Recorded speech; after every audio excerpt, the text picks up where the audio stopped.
Hey, third graders, it's Elana. I hope you enjoyed last week's chapter of The Wise Men of Helm. This week, I'm going to read Gimpel's Golden Broth. Broth is the watery part of soup. In this chapter, you're going to hear some Yiddish words. I'll explain as I go along. But an important one is schmaltz. And schmaltz, usually people will talk about chicken schmaltz. It's the fat. It's the fat of a chicken. And people used to cook with schmaltz in the way that we cook with olive oil or butter or margarine nowadays. People used to cook with chicken fat, which they called schmaltz. So, Gimpel's Golden Broth. Our old friend Gimpel was now a man of great wealth. His was the finest shop, he owned the largest house, he wore the best sheepskin coat, and naturally he was president of the synagogue. The Lord had also blessed Gimpel with an only son named Yussel, who was the apple of his father's eye. When Gimpel deemed it time for the boy to be married, he set forth in search of a bride befitting his darling Yussel, a bride beyond compare. All Helm must ring with her praises. Gimpel sought long and hard, and at last his quest was rewarded. In the great city of Warsaw, in Poland, he found a beautiful young woman, daughter of the most pious, meaning religious, Jew in the realm. She was as accomplished as she was beautiful. She could play the piano and speak with the greatest elegance. She never said thank you, as is the custom in Helm, but merci, as the French people say. When she ate, she chewed delicately with her little front teeth like a real princess, and on her head she wore a tiny bonnet with a tall blue feather. It was whispered about that the bonnet had been sent from Paris, especially for her. She carried a red silk parasol, which is a fancy umbrella, and wore pink satin slippers with high heels. Besides all this, she was truly pious and could read her prayers as fast as the rabbi. Hiring the most elaborate carriage in Warsaw, Gimpel brought the beautiful young woman to Helm. When the townsfolk saw her promenading and walking through the marketplace, so fair and so noble, they said to one another, Gimpel has truly found a princess for his Yussel. All Helm envied Gimpel as he puffed and crowed over the match, and he promised to hold a wedding the likes of which had never been seen before. There would be musicians from Plotzk, waiters from Warsaw, a cook from Odessa, a cantor from Vilna, and a badchan, or an entertainer, from Broth. There would also be mountains of honey cake, barrels of schnapps, and as far as the wedding soup was concerned, it is known as the golden broth. Ah, that would be a treat, fit for the angels. A Helmite keeps his word. Gimpel ordered musicians from Plotzk, waiters from Warsaw, a cook from Odessa, a cantor from Vilna, and a badchan, an entertainer, from Broth. To buy the fowl, the birds, to eat for the golden broth, he traveled to the distant city of Dorpetz, beyond Königsberg, to Dorpetz, famous for its plump white hens, its well-fed ducks, and its fat geese. In went Gimpel to the finest butcher in the city and said pompously, Butcher of Dorpetz, I want the best, the plumpest hens and ducks and geese that you have. Money is no object. I am Gimpel of Helm, and my son Yussel is going to be married. Said the butcher, Certainly, Gimpel, great merchant of Helm. I've heard of you. Don't worry.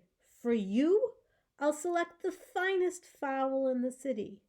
Oh, not just any ordinary hens and ducks and geese, but each one better and tastier than the other, and all as rich and juicy as pure schmaltz.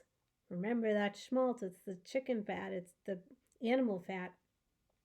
Now, schmaltz is a most delicately flavored food of fat that comes from the best kinds of fowl. And when Gimpel heard the butcher of Dorpets compare his birds to the schmaltz, the great and wise merchant from Helm became angry. For is it not obvious that when one always seeks to make a poor thing seem better, a weaker thing stronger, does one not speak of the copper pan that shines like gold, of the man who is strong as iron? So it must follow that the schmaltz was better than the fowl. Said Gimpel, "You can't fool me, butcher. No hens or ducks or geese for me. I am a rich merchant, and I can afford the best of everything, especially for my son's wedding. I shall use nothing but pure schmaltz for the golden broth." The butcher could hardly believe his ears, so he asked, "What's this? Are you crazy?" By this time, Gimpel was really angry. "You mean to tell me you won't sell me any schmaltz? All right, I'll buy it somewhere else." The butcher nearly burst into laughter, but realizing that he was dealing with a Helmite, he caught himself in time and replied politely, "Bless you, my good Gimpel, but what made you think that I don't want to sell you any schmaltz? You want schmaltz? Then schmaltz it'll be. Why, I'll sell you the very best schmaltz in all Poland, schmaltz as fragrant and as yellow as olive oil from the far-off Holy Land of Israel." When Gimpel heard this, he exclaimed furiously, "Swindler of a butcher, scoundrel of a trickster, olive oil must be better than olive oil I can get in any grocery store. What do I need a rascal like you for?" No sooner said than done.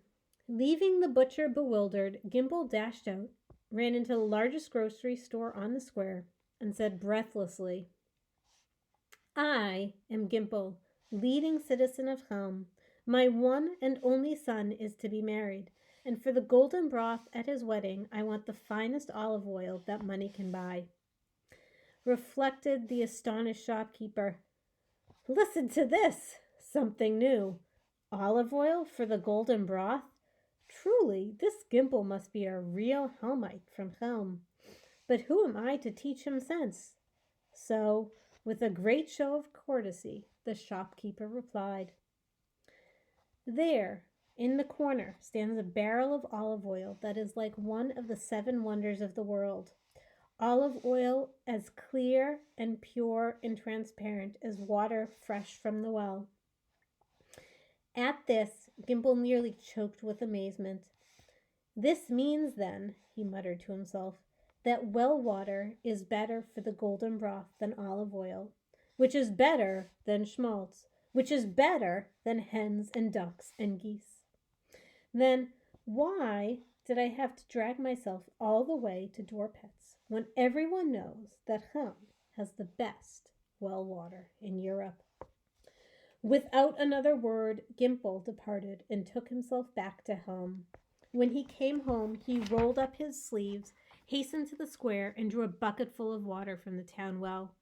Carrying it home carefully so as not to spill a drop, he said to his cook, who was from the city of Odessa in Ukraine, "From this precious liquid you will cook the golden broth. Nothing so ordinary as hens, ducks, or geese for us." Not being a Helmite, the cook looked startled, stared at the water, then at Gimpel, then back at the water again. Puzzled, she started to taste the water when Gimpel shrieked, "Stop, fool! What are you doing? That is for the golden broth." Whereupon the cook remembered that she was in Helm, shrugged her shoulders, and said to herself, "Now there's a Helmite soup for you, made from well water." Aloud she mumbled, "Mercy on us!" Then she quickly added, "Yes, of course, the golden broth at your son's wedding will certainly Be something different. The day before the wedding, the whole town was bubbling like a tea kettle over the fire. Before noon, everyone drove out beyond the town gates to meet the kinsmen of the bride and escort them into Helm. Then the musicians from Plotsk arrived. Now came the waiters from Warsaw in stovepipe hats and cutaways. Then followed the Vilna cantor, and at last, the bride herself. The musicians from Plotsk began to play, and the Helmites started dancing and hopping in time to the music. The townsfolk drank one another's health in schnapps, wine, and mead, and topped it off with honey cake. Truly, on that day there was merrymaking in Helm, for the town's leading citizen was marrying off his only son to a refined and elegant lady. The air was laden with the fragrant smells of stuffed fish, roasted meat, and freshly baked twisted challah. And now the wedding ceremony was about to begin. The bride was being led to the canopy. At the head of the procession went the musicians from Plotsk, playing a new wedding march especially composed for the occasion.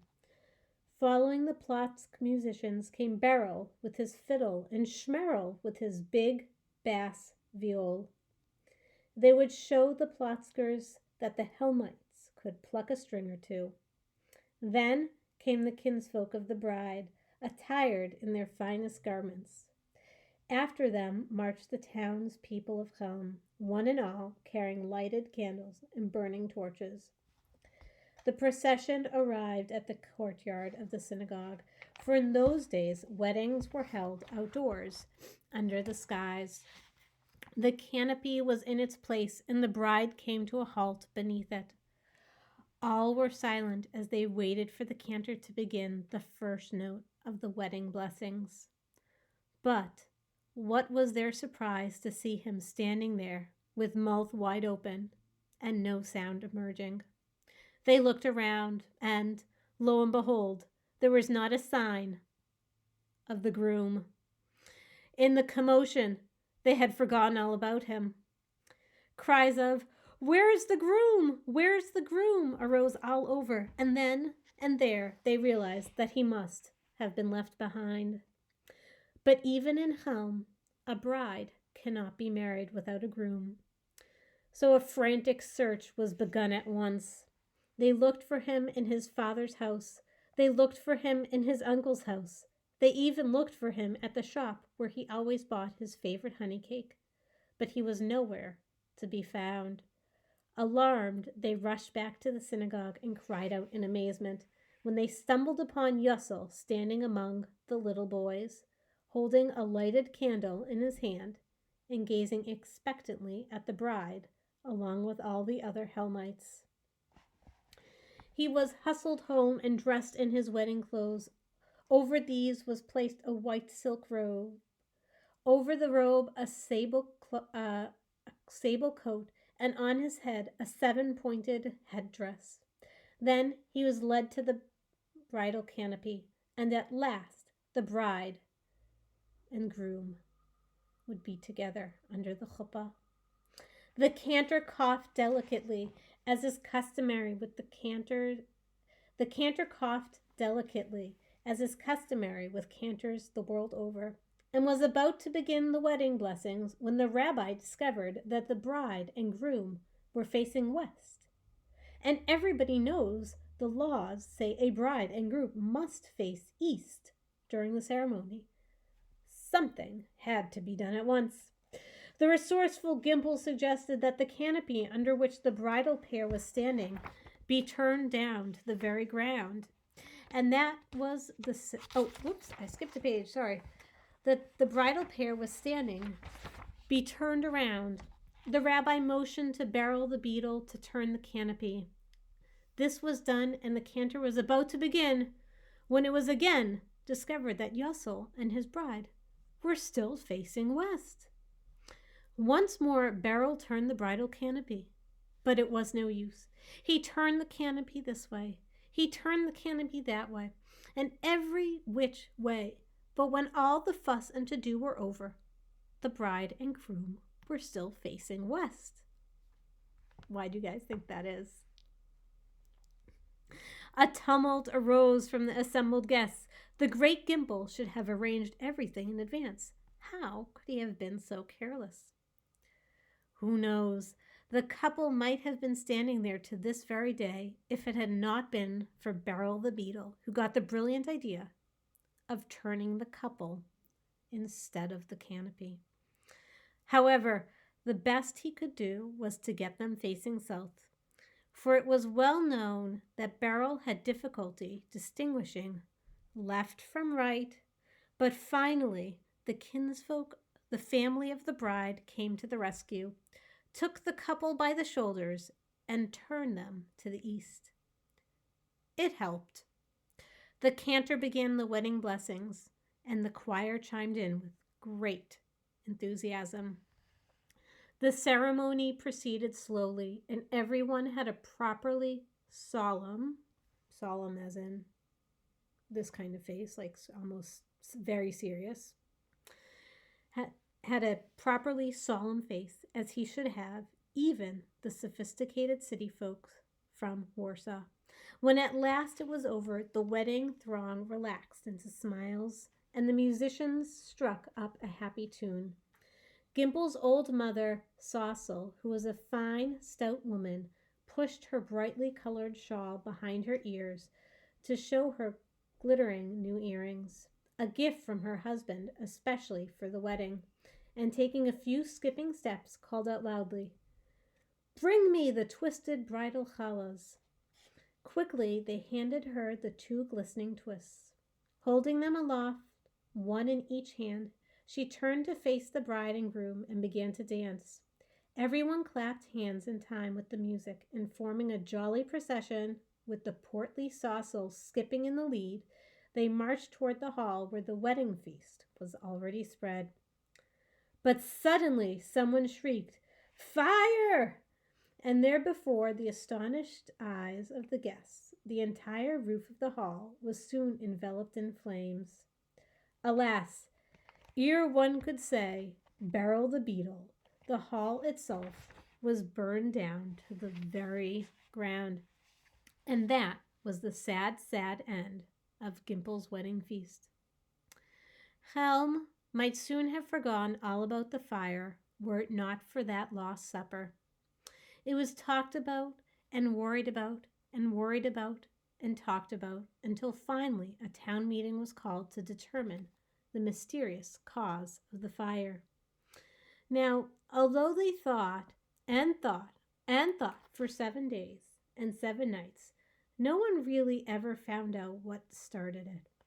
Some said that it must have been those newfangled things called cigarettes, which had been smoked by some of the kinsfolk from Warsaw. Others insisted no. While certainly it was true that the fire was the result of Warsaw carelessness, the actual cause was those peculiar little sticks which the city people used to light their cigarettes. Then along came Beryl with one of his ridiculous notions. He thought he noticed one little boy tossing away a burning candle just before starting to clap his hands. It might have alighted on the thatched roof of the hall, suggested Beryl, but whatever it was, whether a newfangled cigarette, a peculiar match, or just a plain ordinary candle, the wedding supper was gone forever, and not a single soul was destined to taste Gimpel's golden broth, made of crystal clear well water. So how do you think the golden broth would have tasted if you were at that wedding? Okay, I hope you enjoyed that chapter of the Wise Men of Helm. Wait until next week to get the next chapter. Have a great week, third graders.